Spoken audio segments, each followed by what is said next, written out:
മനസ്സിലാകാത്തതുകൊണ്ട് ചോദിക്കുക. എന്താ നിങ്ങളുടെ ഉദ്ദേശം? എന്റെ അമ്മ എന്നോട് പറഞ്ഞപ്പോഴാണ് എനിക്കൊരു കാര്യം മനസ്സിലായത്. എനിക്ക് കല്യാണം കഴിക്കാൻ പ്രായമായെന്ന്. അപ്പൊ അമ്മ എന്നോട് പറഞ്ഞു പൊന്നുമോൻ തന്നെ ഒരു പെൺകുട്ടിയെ കണ്ടുപിടിക്കാൻ. അങ്ങനെ ഈ പൊന്നുമോൻ കണ്ടുപിടിച്ച പെണ്ണാണ് ഈ നിൽക്കുന്ന പെൺകുട്ടി. അത് നിങ്ങൾ മാത്രം അങ്ങ് തീരുമാനിച്ചാ മതിയോ?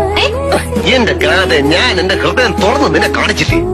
എനിക്കറിയാം നിനക്ക് എന്നെ ഇഷ്ടമാണെന്ന്. അത് തുറന്നു പറയാൻ എന്താ ഇത്ര മടി? തുറന്നു പറയൂ, ഹൃദയം തുറന്ന് മനസ്സ് തുറന്ന് എന്നെ ഇഷ്ടമാണെന്നുള്ള കാര്യം ഒന്നും മടിക്കാതെ തുറന്നു പറയൂ. തുറന്നു പറയാൻ എനിക്ക് മടിയൊന്നുമില്ല. പിന്നെന്താ? പിന്നെ നിങ്ങൾ പറയാൻ എനിക്കൊരു അവസരം തരണ്ടേ? ഓ അങ്ങനെ. Okay I am sorry. ശരി, പറഞ്ഞോളൂ, ഞാൻ കേൾക്കാൻ കാതോർത്തിരിക്കാം. എനിക്ക് നിങ്ങളെ ഇഷ്ടമല്ല. I hate you. It's impossible.